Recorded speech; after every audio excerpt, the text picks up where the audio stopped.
carré de terrain pour vivre un grand moment de sport mécanique, le Drag Power Show. Pour cette 11e édition, la Fédération française du sport automobile a eu l'excellente idée de s'associer à ce rendez-vous. Pendant 3 jours, des milliers et des milliers de personnes ont pu admirer la puissance de bolides en tout genre. Les meilleurs étaient d'ailleurs présents, américains, australiens, néerlandais, allemands. Ils étaient tous là pour ce rendez-vous international. Au programme, il y avait bien sûr des courses de voitures, de camions et de motos, comme par exemple le wheeling. Le principe est simple, 2 motos s'affrontent sur une piste. Mais ce qui fait l'originalité de cette discipline, c'est que les 2 pilotes doivent parcourir les 200 mètres de bitume en roue arrière et en pleine accélération, avec comme seul objectif franchir la ligne d'arrivée le plus rapidement possible. Outre les motos, les passionnés de l'automobile ont pu admirer les 80 voitures de run engagées dans la 3e manche de la Coupe de France.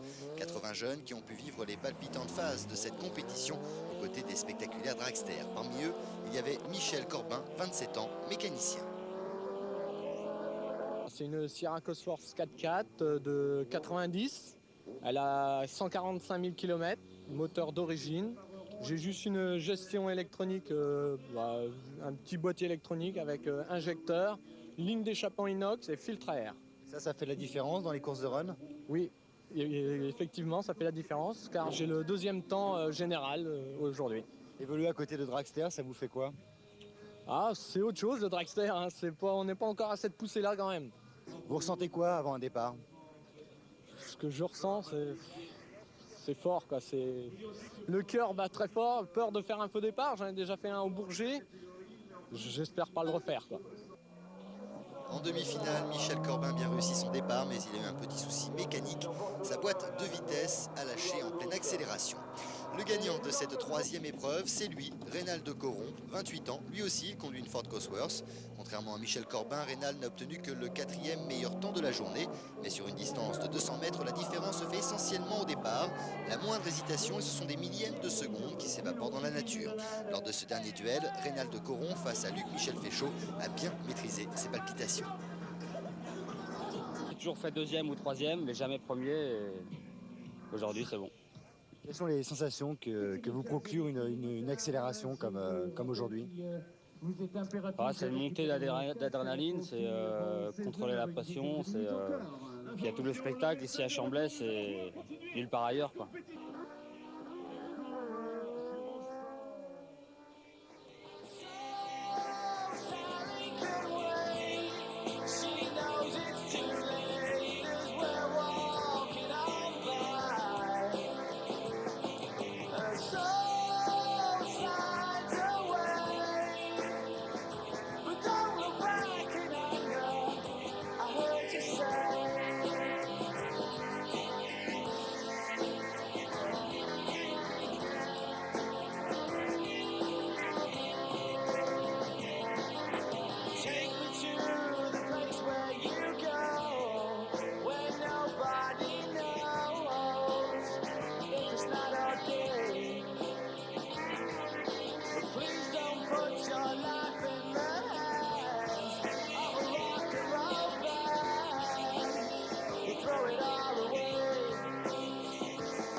Splendide vélo.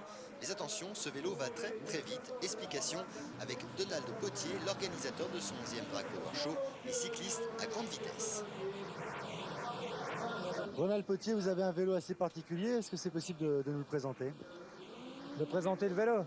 Ah oui, le vélo, c'est un vélo fusée qui a un record du monde à 236 km/h officiel. Donc c'est un vélo qui a été conçu par Arnold Neracher, un Suisse, qui a créé une fusée qui fonctionne au peroxyde d'hydrogène. Voilà, c'est un vélo pour le spectacle, mais aussi pour la vitesse. Dans quelques minutes, vous allez tenter un défi, c'est possible de nous l'expliquer? Oui, alors hier, j'ai essayé contre une moto, et là, je vais trouver un dragster voiture qui veut bien faire un run contre moi pour montrer, parce que quand je le fais tout seul, c'est peut-être puissant, mais on n'a pas de repère. Et là, contre une voiture, ça serait bien de montrer le vélo à quelle vitesse il va. Le duel a bien eu lieu devant le regard ébahi des spectateurs et sans aucun problème, Donald de Potier sur son vélo fusée a largement battu le vainqueur de la 3e épreuve de la Coupe de France de run. Mais Reynald de Coron avec sa Ford Cosworth a pu se consoler dans le dernier duel de cette journée face à un camion dragster. Malgré les milliers de chevaux sous le capot de ce camion, la voiture de Reynald, légère mais puissante, a eu le dessus.